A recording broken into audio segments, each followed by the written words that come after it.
bem-vindos ao Política em Pauta, o podcast do Jornal Estado de Minas, que debate as principais notícias e os bastidores da política mineira e nacional.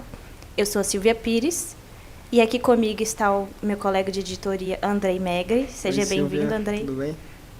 E hoje a gente tem uma convidada da editoria de cidades, a Clara Maris, que vai conversar com a gente um pouquinho também sobre a visita do Lula aqui a Minas Gerais. Seja bem-vinda, Clara. Obrigada. Hoje a gente vai ter um programa um pouquinho diferente, porque ao invés de concentrar 3 blocos em temas distintos, a gente vai falar hoje, destrinchar um pouco sobre a visita do Lula a Minas Gerais, que aconteceu ontem, com uma comitiva de ministros também. Então, a gente começa o primeiro bloco falando sobre os investimentos que foram anunciados na área de saúde. É um pacote total que vem aí para todo o Brasil de 314 milhões. A gente vai falar do que foi definido para Minas Gerais. No segundo bloco, a gente fala sobre a entrevista exclusiva que o Lula concedeu aqui ao Estado de Minas e ao TV Alterosa. Vamos abordar um pouco sobre o que ele trouxe de novidades da sucessão do PT aqui em Minas Gerais para disputar o governo de Minas, sobre os desdobramentos que ele tem ali em relação ao Zema. E, por fim, a gente fala também sobre o que o Lula trouxe nessa entrevista de previsão para as eleições de 2026. Então, fica por aí que a gente tem muita coisa para falar hoje. Só hoje em Minas a gente anunciou um investimento que passa recurso de aumento para os municípios contratarem cirurgias, contratarem exames, contratarem profissionais, mais 314 milhões de reais do governo federal para Minas Gerais, para o sul de Minas Gerais, aqui no dia de hoje. A agenda do presidente Lula em Minas Gerais começou em Itabira, na região central do estado, onde ele anunciou investimentos em um centro de radioterapia no Hospital Nossa Senhora das Dores. Isso veio de um pacote aí de 314 milhões que o ministro Alexandre Padilha anunciou ontem em coletiva de imprensa, que é um pacote que vem desde ampliação de recursos, entrega de unidades móveis e também a incorporação de novas unidades no programa Tem Mais Especialistas. A Clara acompanhou esses anúncios feitos pelo Padilha ontem e vai contar um pouquinho para a gente do que foi definido. Especificamente de Belo Horizonte, o que a gente tem de novidade? Em Belo Horizonte, o ministro anunciou que a Santa Casa da capital está entrando no programa Agora Tem Especialistas, numa nova modalidade que inclui unidades filantrópicas e particulares, numa troca de créditos por financiamento de impostos. A Santa Casa aqui vai receber 10 milhões para aumentar cirurgias, exames e atendimentos. E a expectativa do Ministério é ampliar todo o atendimento e desafogar algumas portas de entrada de urgência e emergência na capital. Como a gente sempre vê, que o João 23, principalmente que está ali pertinho, tem tido esse engarrafamento, né? E voltando um pouco para o início da agenda do ministro em Minas Gerais, em Itabira, ele anunciou, a entrega foi um anúncio simultâneo, em outros 5 estados, e a entrega de 22 aceleradores lineares para radiologia. Em Itabira, ele falou um pouco sobre as outras entregas que teriam no estado, além da Santa Casa daqui da capital, e falou que a expectativa é que esses aceleradores desafoguem e ajudem e ampliem o atendimento do câncer, de tratamento do câncer. A expectativa é que mais ou menos 600 pessoas sejam afetadas positivamente pela ampliação. Além dessa parte do câncer, tem também alguns outros investimentos, né? Na parte de saúde bucal também, a gente estava lá na caravana federativa, que foi onde ele anunciou parte desses investimentos. Tinham vários ônibus, né? Para serem entregues aos municípios que estavam ali para receber essas unidades móveis para atendimento da saúde bucal. A ampliação das unidades odontológicas móveis, que foi bem citada pelo ministro ao longo de toda a agenda, não só aqui em Belo Horizonte, mas também em Itabira, ela é o principal reforço no atendimento da saúde primária no estado. Vão ser 32 unidades espalhadas em diversos municípios. A gente detalhou direitinho quais serão no portal do Estado de Minas e no Jornal Impresso de hoje. E A previsão é que essas unidades fiquem em municípios com maior extensão rural, que é onde as pessoas não conseguem tanto atendimento. E elas também vão garantir equipamentos, tanto para os dentistas, para melhorar o atendimento. Essas ações do governo também vão muito em consonância com o que o Lula falou na entrevista, né? Ele falou muito sobre saúde, quando perguntado sobre quais os projetos dele para Minas Gerais. Ele começou a falar sobre saúde, acabou tocando no âmbito nacional, né? Lembrou do programa Mais Médicos, que teve um crescimento grande nesse governo, porque o governo Bolsonaro tinha sido descontinuado, né? O Bolsonaro alterou o nome, ele era um grande opositor dessa questão, principalmente em relação aos médicos cubanos que vinham para o Brasil.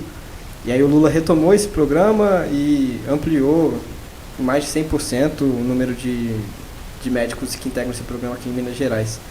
E ele também falou sobre essa questão dos especialistas, né? Porque é um problema, a gente vê que a saúde no nosso país é um problema crítico, mas que muitas vezes, quando a pessoa consegue o atendimento, para conseguir o atendimento especializado demora um tempo ainda maior através do sistema público. Então o Lula falou que vai buscar mais investimentos para esse tipo de atendimento e esses recursos entram em consonância com esse discurso do presidente.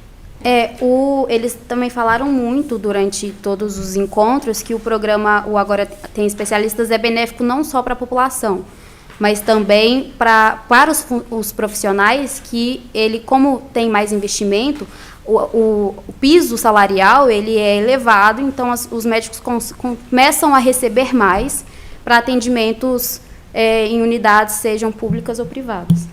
Minas Gerais, um estado da dimensão de Minas Gerais, a gente já fez várias matérias assim na editoria de cidades, da dificuldade que as pessoas têm para conseguir atendimento no interior. Precisa fazer uma viagem longa para conseguir acesso, a grande maioria precisa vir para Belo Horizonte para conseguir atendimento, então é um reforço que chega realmente para fortalecer, né, esse atendimento. Em Itabira, por exemplo, onde teve a inclusão do acelerador linear, muitos pacientes tinham que vir para cá e passando pela 381, que é uma BR que já é ela era conhecida como Rodovia da Morte, então ela tem muito acidente, mais precário a vinda dos pacientes por cá. O Lula também falou sobre a nova concessão da 381, né, que o leilão foi aprovado ontem, já tem uma nova empresa que vai investir quase 15 bilhões na Fernão Dias, na verdade, né, que é o trecho entre Belo Horizonte e São Paulo. E o Lula falou da importância dessa rodovia e como que ela é crítica, tanto nessa questão de acidentes, mas também como ela é importante, né, para a circulação entre esses dois estados. A BR-381 passou por um período longo, né, de conseguir fazer a concessão da rodovia sair, teve que tirar um trecho por conta das famílias ali no entorno, e aí é um trecho que agora é administrado pela União, fechando o reassentamento, vai ser leiloado também, para que uma empresa privada assuma essa gestão. Eu acho que essa é uma demanda muito importante, principalmente para os moradores de municípios ali ao redor da BR, e que precisam andar nela para fazer pequenas tarefas do dia a dia. Sim. E na visita do Lula a gente também precisa comentar sobre a caravana federativa, né, esse projeto do atual mandato dele, que busca trazer uma conexão maior do presidente, do governo federal com os municípios e com os governadores. A gente sabe que aqui em Minas tem um diálogo bem difícil com o governador Zema, então ele não esteve presente na caravana, mas foram 32 prefeitos, né, Silvia? Sim, 32 prefeitos, 32 ali dentro daqueles contemplados para receber essas unidades móveis, mas tinham outros também, de outras regiões. Foi principalmente, se eu não me engano, o Vale do Jequitinhonha, né, contemplado com o recebimento dessas unidades, mas a ausência do governador no evento chamou atenção, porque, afinal de contas, é um evento para estreitar as relações nesses contatos de resolver questões burocráticas mesmo, que os municípios precisam e o próprio Estado precisa do apoio da União para resolver, e o governador não esteve presente. A gente vê que a sua visita também teve alguns contornos políticos, né? Até porque o Lula é um pré-candidato à presidência, né? Já está começando assim a construir as narrativas que ele vai construir ao longo da campanha.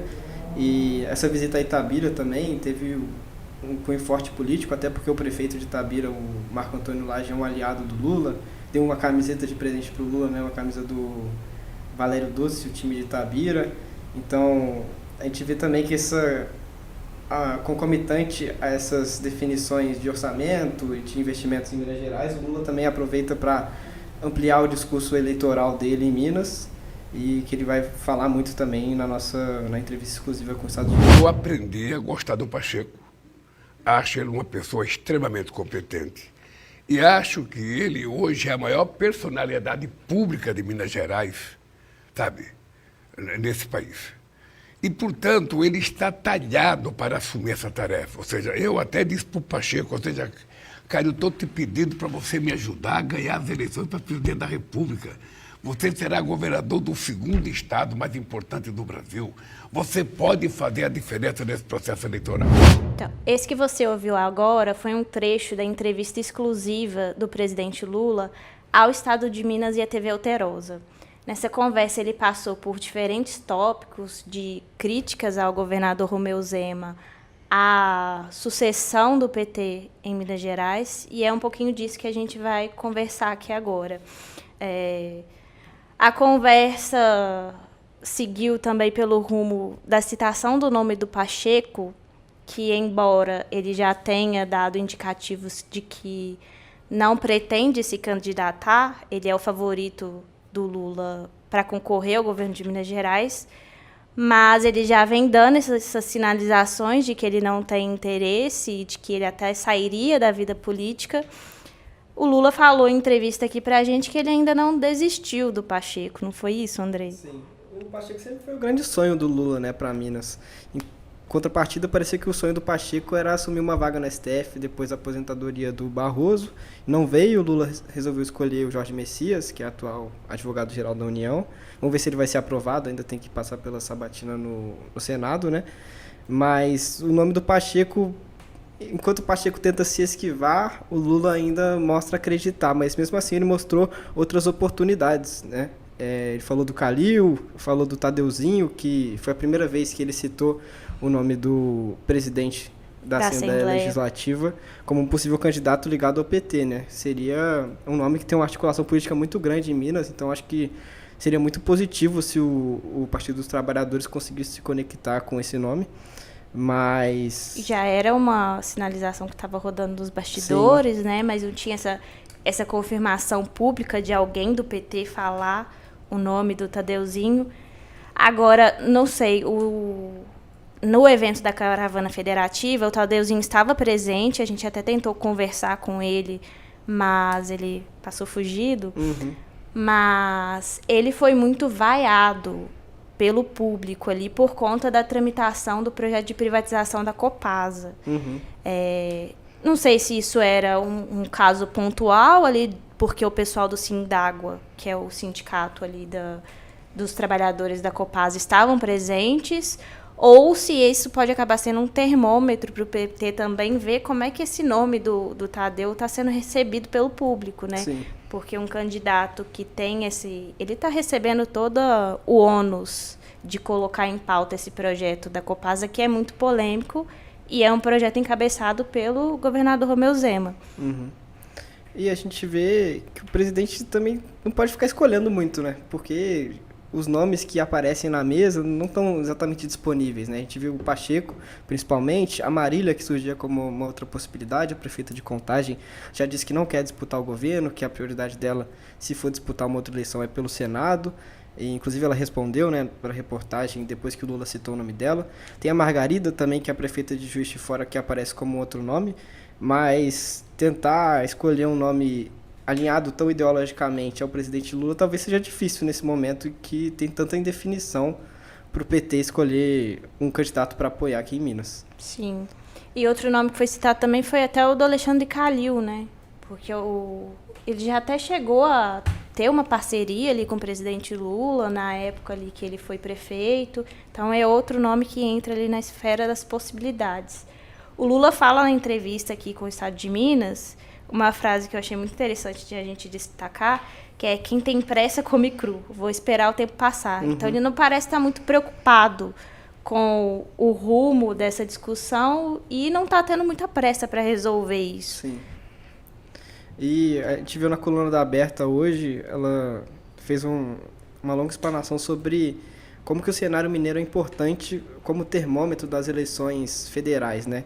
Então, por mais que o Lula não tenha pressa para construir esse palanque, vai ser alguma coisa muito importante para ele no ano que vem, porque a gente viu desde a redemocratização, o candidato que ganha em Minas ganha no Brasil, e não só porque o Estado é um grande colégio eleitoral, né, tem muitos eleitores, mas é um termômetro mesmo, né, um Estado dividido ideologicamente. A gente vê que a gente tem um governador alinhado à direita, mas nas últimas eleições ele ganhou no primeiro turno, enquanto o Lula foi eleito como presidente aqui em Minas. Então, um Estado que ainda não tem uma definição ideológica muito clara e serve como termômetro justamente para uma eleição que promete ser apertada também para o presidente Lula no segundo turno. Em Minas são muitas, né? Exatamente. Porque a gente sempre usa essa referência de falar que Minas Gerais é o espelho do Brasil, até porque Minas Gerais a dimensão é muito grande, a proximidade ali que a gente tem com alguns municípios com o estado ali de São Paulo muda completamente ali como a percepção da população. Então, embora o Lula fale que não tem pressa, é um colégio importante para ser definido. E também, se a gente pensar no o maior colégio eleitoral do país é São Paulo, né? Que vai ter o apoio do governador Tarcísio a um presidente de direita, né? Com certeza, provavelmente o Flávio Bolsonaro vai ser o apoiado, mas o palanque em São Paulo vai ser de direita já. Então o Lula tem que buscar outros estados para tentar contornar isso também. Sabe, eu não vejo toda hora Caiado, eu vejo toda hora Tarcísio, eu vejo toda hora Zema, eu vejo toda hora Ratinho, eu vejo toda hora Flávio, Michele, Eduardo, Bolsonaro, sei lá, daí inventa um monte de nome. Ou seja, quem inventa muito nome é porque não tem nenhum. Tá? Então eles estão em dúvida porque eles sabem de uma coisa, eles perderão as eleições em 2026. A entrevista, como você ouviu agora, também passou pelas eleições de 2026. Como a gente já falou, o Lula é praticamente um pré-candidato já anunciado, embora ele não tenha falado oficialmente que vai candidatar à reeleição, mas a gente viu na entrevista aqui no Estado de Minas e nessas duas agendas oficiais dele ontem, um discurso que está bem pré-eleitoral, né? A gente estava conversando aqui na redação, porque ele parece já estar bem alinhado para fazer essa direção do que ele quer colocar como pauta ali de campanha. A gente comentou da questão de uma frase que ele falou sobre o ano da verdade. Ele falou isso na entrevista do Estado de Minas aqui com a gente, que esse ano de 2025 é o ano da colheita e o ano do plantio, e ano que vem vai ser o ano da verdade. Aí, nessa mesma frase que ele repetiu ali no discurso dele na caravana federativa, ele deu uma chamada na chincha ali no Damião, prefeito de Belo Horizonte, que o prefeito estava sentado ali na comitiva com outros convidados e ministros, e o presidente Lula estava discursando, e ele chamou o Damião para levantar ali na hora, falou essa frase do ano da verdade e convocou ali o Damião de forma velada a participar ali dessa corrida eleitoral dele. Ele fala que ano que vem eles vão percorrer o Brasil, né, para poder mostrar quem fez mais, quem que realmente lutou pelo país. E aí, fazendo esse comentário do Damião, porque ele faz parte do partido que rompeu com o governo no Congresso Nacional, né, que se juntou ali ao PP para criar uma federação e ordenou que os seus filiados saíssem dos cargos do governo federal. Isso foi até uma confusão lá, foi em setembro desse ano, né? E o Lula também falou pela primeira vez sobre o principal adversário dele na corrida eleitoral, provavelmente vai ser o Flávio Bolsonaro, né, que se anunciou como pré-candidato escolhido pelo pai dele, o Jair Bolsonaro, como representante desse movimento bolsonarista nas próximas eleições.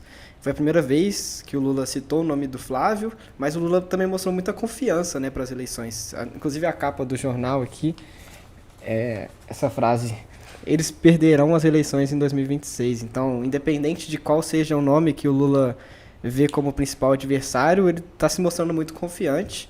E isso também entra nas citações que ele fez ao governador Romeu Zema, né, que, como a gente vê, é muito crítico do Lula e também é pré-candidato à presidência, é bom lembrar, e que falou nessa semana que o governo Lula é uma bomba relógio, fez críticas à política econômica do governo, disse que o governo gasta muito e que alguém vai ter que pagar essa conta em algum momento, que os resultados positivos que a gente vê são todos inflados artificialmente. E o Lula respondeu isso, falou da questão da casca de banana do Zema, né, que tem sido um ponto importante, e contrapôs isso falando que ele prefere o pão com mortadela, né? Foi irônico o presidente nessa colocação. Mas quem tiver muita confiança mesmo do Lula. O discurso do Lula também está muito aliado ao dos ministros, né? Depois, na caravana federativa, depois de todos os discursos, o Silveira, numa coletiva de imprensa, ele foi questionado sobre a mudança do partido e ele se recusou, de uma maneira bem educada, a dizer sobre o assunto e falou que a prioridade dele agora é a campanha do presidente Lula, de reeleição, né? O Padilha também falou em diversos momentos do anúncio dos reforços para a saúde em Minas Gerais, e eles sempre citam isso, né, que o Lula, o governo federal, fez mais pela saúde do Estado do que o próprio governador. O Lula chegou a fazer um desafio, tanto na entrevista aqui do Estado de Minas, quanto no palco, na caravana federativa, de fazer um levantamento das pautas sociais que foram feitas pelas duas gestões, pela gestão do Lula, pela gestão do Zema, e propôs uma comparação direta de vamos ver aqui quem fez mais por Minas Gerais, se foi a União, se foi o mandato do Lula ou se foi o mandato do Zema.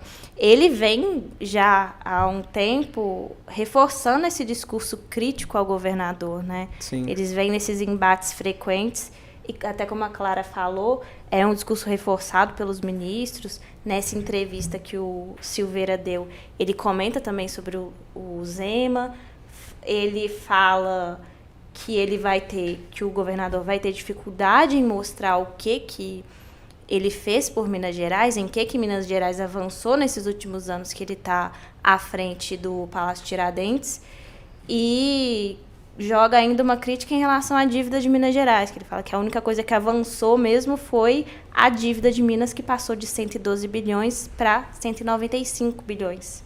E até a questão da solução da dívida, né, que é o Propag, também não passou muito pouco pelo governo Zema, né? Foi conduzido, a gente viu, pelo Rodrigo Pacheco no Senado, pelo Tadeuzinho na Assembleia, esse diálogo com o governo federal em torno do Propag, que é um dos grandes avanços que a gente pode dizer nesses últimos anos, não passou pelo governador, né? Passou muito pouco. Eles também não ficam muito nas críticas das pautas sociais que foram implementadas pelo governo. Eles têm tentado entrar em pautas que não foram reforçadas aqui no Estado, como a segurança pública, mas que são muito caras para o governador Zema, que é, por exemplo, a segurança pública está sempre sendo criticada, a gente já discutiu isso no Política em Pauta, no M Entrevista, que o avanço do crime organizado em Minas Gerais, muitos policiais, muitas pessoas ligadas à segurança pública sempre citam que foi a falta de investimento, não só em equipamento, mas principalmente no salário dos policiais, tanto penais quanto civis e militares. No efetivo, né?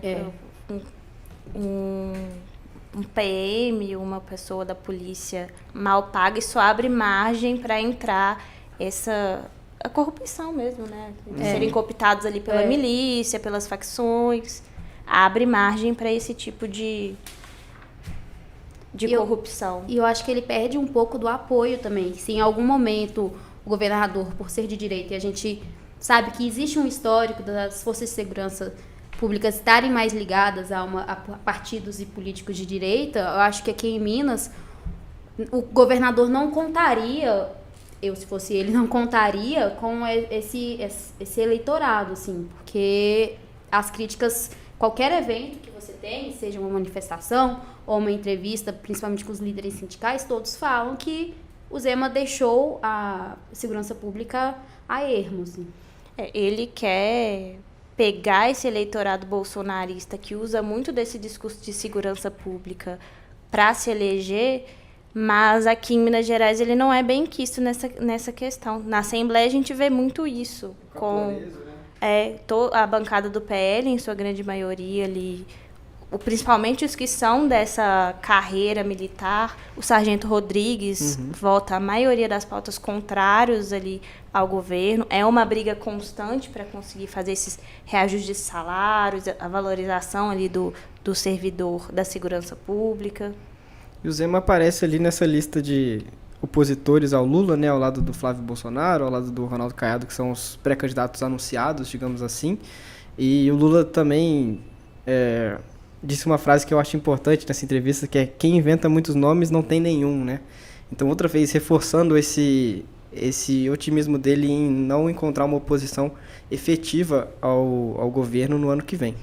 Então é isso, a gente fica por aqui. Agradeço a presença da Clara, seja bem-vinda para voltar mais vezes. Obrigada. Agradeço também ao Andrei pela participação. Obrigado. Se você tiver interesse em assistir a entrevista completa do presidente Lula ao Estado de Minas, ela está disponível no portal UAI. E esse podcast também fica disponível no seu tocador preferido e também no YouTube. Esse vai ser o último episódio desse ano. A gente vai dar uma pausa e retornamos no ano que vem. Até a próxima.